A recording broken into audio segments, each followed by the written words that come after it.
उनके माता पिता प्रकाश चंद्र रॉय और अघोरे कामिनी देवी ने उनमें कड़ी मेहनत, दृढ़ता और मानवता की सेवा के संस्कार इंस्टिल्ड किए।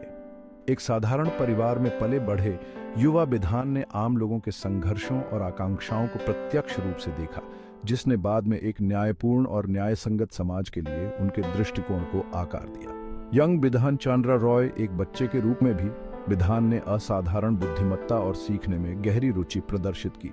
उन्होंने अपनी पढ़ाई में उत्कृष्ट प्रदर्शन किया, पटना में अपनी प्राथमिक शिक्षा पूरी की। ये उनके प्रारंभिक वर्षों के दौरान था कि उनके युवा मन में सामाजिक चेतना के बीज बोए गए थे। उनके भीतर दलितों के उत्थान और हाशिए पर पड़े लोगों को सशक्त बनाने का जुनून इग्नाइटेड हुआ।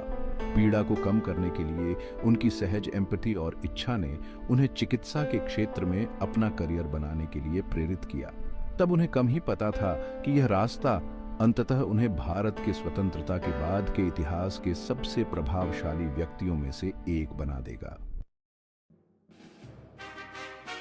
उन्होंने प्रतिष्ठित प्रेसिडेंसी कॉलेज में दाखिला लिया, जहां उन्होंने गणित में डिग्री हासिल की। उनकी तेज बुद्धि और असाधारण शैक्षणिक कौशल ने उन्हें अपने साथियों और प्रोफेसरों दोनों से पहचान और प्रशंसा दिलाई। यंग विधान चंद्र रॉय, हालांकि विधान की असली कॉलिंग चिकित्सा के क्षेत्र में निहित थी। उन्होंने भारत के सबसे पुराने और सबसे प्रसिद्ध चिकित्सा संस्थानों में से एक कलकत्ता मेडिकल कॉलेज में चिकित्सा की पढ़ाई की। मानव शरीर की चुनौतियों और जटिलताओं ने उन्हें मोहित कर लिया और उन्होंने खुद को अपनी पढ़ाई में डुबो दिया, उपचार की कला में महारत हासिल करने के लिए दृढ़ संकल्पित।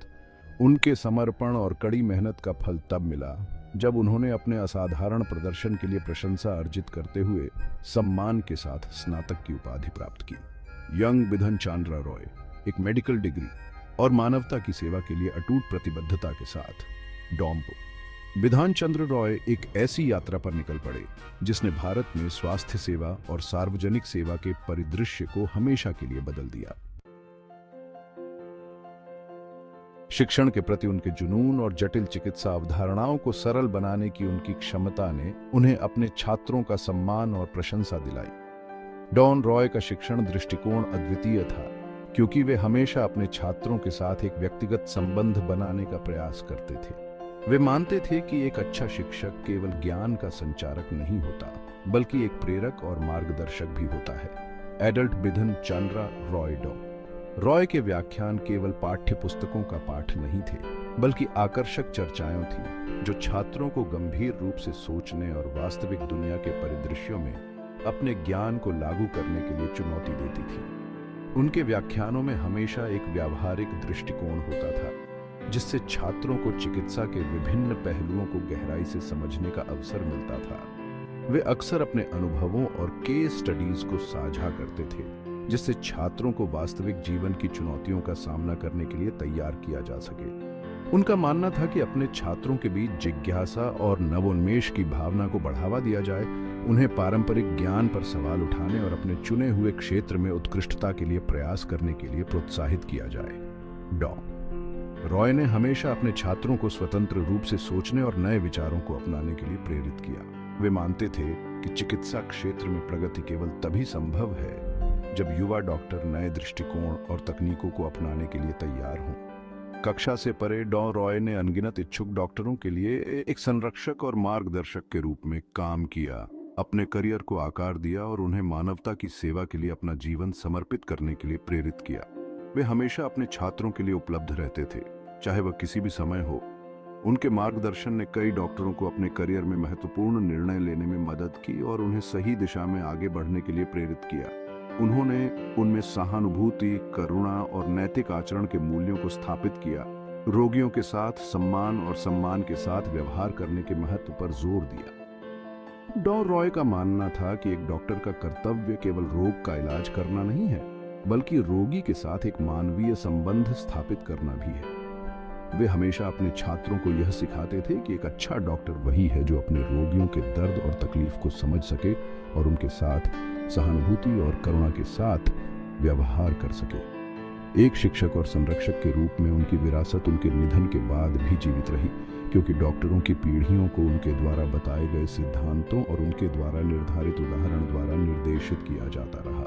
डॉन रॉय के शिक्षण और मार्गदर्शन के सिद्धांत आज भी चिकित्सा शिक्षा में महत्वपूर्ण भूमिका निभाते हैं। उनके द्वारा स्थापित मूल्यों और आदर्शों ने न केवल उनके छात्रों को बल्कि पूरे चिकित्सा समुदाय को प्रेरित किया है। उनकी शिक्षाएं और मार्गदर्शन आज भी नए डॉक्टरों को प्रेरित करते हैं और उन्हें चिकित्सा के क्षेत्र में उत्कृष्टता प्राप्त करने के लिए प्रेरित करते हैं। सेवा का आह्वान पर जवाब देते हुए सार्वजनिक जीवन में प्रवेश। यह एक ऐसा समय था जब भारत स्वतंत्रता की ओर अपने कदम बढ़ा रहा था और हर नागरिक का योगदान महत्वपूर्ण था। जबकि डॉक्टर बिधान चंद्र रॉय की चिकित्सा विशेषज्ञता ने उन्हें व्यापक पहचान दिलाई, सामाजिक जिम्मेदारी की उनकी सहज भावना ने उन्हें सार्वजनिक सेवा की ओर आकर्षित किया। चिकित्सा के क्षेत्र में उनकी निपुणता ने उन्हें न केवल एक कुशल चिकित्सक बनाया, बल्कि एक ऐसा व्यक्ति भी बनाया जो समाज की भलाई के लिए समर्पित था। अडल्ट बिधान चंद्र रॉय ब्रिटिश शासन से भारत की स्वतंत्रता के लिए संघर्ष गति पकड़ रहा था और मैंने स्वतंत्रता के उद्देश्य में योगदान करने के लिए एक नैतिक दायित्व महसूस किया। ये एक ऐसा समय था जब हर भारतीय के दिल में स्वतंत्रता की लौ जल रही थी और मैं भी इससे अछूता नहीं था। वे स्वतंत्रता के लिए लड़ने वाले प्रमुख राजनीतिक दल भारतीय राष्ट्रीय कांग्रेस में शामिल हो गए और आंदोलन में सक्रिय रूप से भाग लिया। कांग्रेस के मंच से उन्होंने न केवल स्वतंत्रता की आवाज बुलंद की, बल्कि समाज के हर वर्ग को एकजुट करने का प्रयास भी किया। स्वतंत्रता के प्रति डॉ रॉय की अटूट प्रतिबद्धता और लोगों के प्रति उनकी निस्वार्थ सेवा, विशेष रूप से प्राकृतिक आपदाओं और महामारियों के समय, ने उन्हें महात्मा गांधी का सम्मान दिलाया, जिन्होंने उनमें अपार क्षमता वाले नेता को पहचाना। गांधी जी के साथ उनके संबंध ने उन्हें और भी प्रेरित किया और उन्होंने समाज सेवा को अपने जीवन का अभिन्न हिस्सा बना लिया। अडल्ट बिधान चंद्र रॉय। मेरी राजनीतिक सक्रियता एक व्यक्तिगत कीमत पर आई। मैंने अपने परिवार और पेशेवर जीवन में कई बलिदान दिए, लेकिन मेरे लिए देश की स्वतंत्रता सर्वोपरि थी। सविनय अवज्ञा आंदोलनों में भाग लेने के लिए मुझे ब्रिटिश अधिकारियों ने कई बार गिरफ्तार किया और जेल में डाल दिया। जेल में बिताए गए दिन कठिन थे, लेकिन उन्होंने मेरे संकल्प को और मजबूत किया। हालांकि इन अनुभवों ने एक स्वतंत्र और स्वतंत्र भारत के लिए लड़ने के मेरे संकल्प को और मजबूत किया। हर बार जब मैं जेल से बाहर आया तो मैंने और भी जोश और उत्साह के साथ स्वतंत्रता संग्राम में भाग लिया। विपरीत परिस्थितियों में उनके साहस और दृढ़ विश्वास ने अनगिनत अन्य लोगों को स्वतंत्रता संग्राम में शामिल होने के लिए प्रेरित किया, जिससे वे भारतीय स्वतंत्रता आंदोलन के सच्चे प्रतीक बन गए। उनकी कहानी ने न केवल उनके समकालीनों को प्रेरित किया, बल्कि आने वाली पीढ़ियों के लिए भी एक मिसाल कायम की। एक मार्गदर्शक, बंगाल के विभाजन में डॉन रॉय की भूमिका।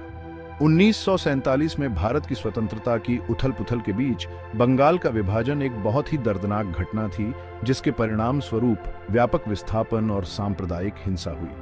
इस विभाजन ने न केवल भौगोलिक सीमाओं को बदला, बल्कि लाखों लोगों के जीवन को भी प्रभावित किया। विभाजन के बाद बंगाल दो हिस्सों में बंट गया।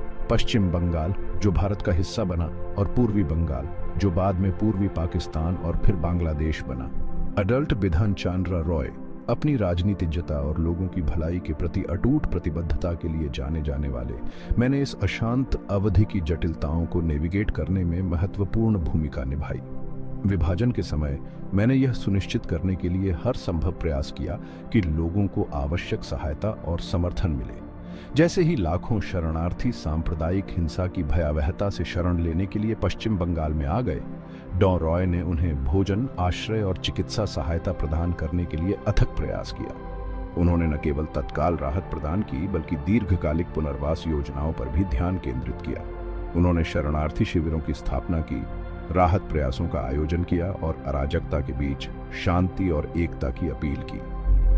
डॉन रॉय ने विभिन्न समुदायों के बीच संवाद को बढ़ावा दिया और सांप्रदायिक सौहार्द को बनाए रखने के लिए लगातार प्रयास किए। अडल्ट बिधान चंद्र रॉय। अत्यधिक संकट की इस अवधि के दौरान मेरे शांत व्यवहार और अटूट नेतृत्व ने उन लोगों के दिलों में आशा जगाई जिन्होंने सब कुछ खो दिया था। मैंने ये सुनिश्चित किया कि हर व्यक्ति को न्याय और समानता का अनुभव हो, चाहे उनकी पृष्ठभूमि कुछ भी हो। उन्होंने शरणार्थियों की आमद और दीर्घकालिक समाधान की आवश्यकता से उत्पन्न चुनौतियों को पहचाना। डॉन रॉय ने यह समझा कि केवल तत्काल राहत पर्याप्त नहीं होगी, शरणार्थियों के लिए स्थायी समाधान आवश्यक थे। डॉन रॉय का दृष्टिकोण तत्काल राहत प्रयासों से परे था। उन्होंने शिक्षा, रोजगार और सामाजिक एकीकरण के माध्यम से शरणार्थियों के लिए एक स्थायी भविष्य की नींव रखी। उन्होंने शरणार्थी आबादी को पश्चिम बंगाल के सामाजिक और आर्थिक ताने बाने में एकीकृत करने के महत्व को समझा। डॉन रॉय ने यह सुनिश्चित किया कि शरणार्थियों को समाज में सम्मान और गरिमा के साथ स्वीकार किया जाए। एडल्ट विधान चांद्रा रॉय मेरे प्रयासों में एक अधिक समावेशी और न्यायसंगत समाज की नींव रखी, जहाँ विविध पृष्ठभूमि के लोग सह अस्तित्व में रह सकें और फल फूल सकें। मैंने ये सुनिश्चित किया कि हर व्यक्ति को समान अवसर मिले और समाज में उनकी भागीदारी को प्रोत्साहित किया जाए। इस प्रकार बंगाल के विभाजन के बाद डॉन रॉय के नेतृत्व ने न केवल तत्काल संकट को संभाला, बल्कि एक दीर्घकालिक दृष्टिकोण भी प्रदान किया, जिसने समाज को एकजुट और मजबूत बनाया।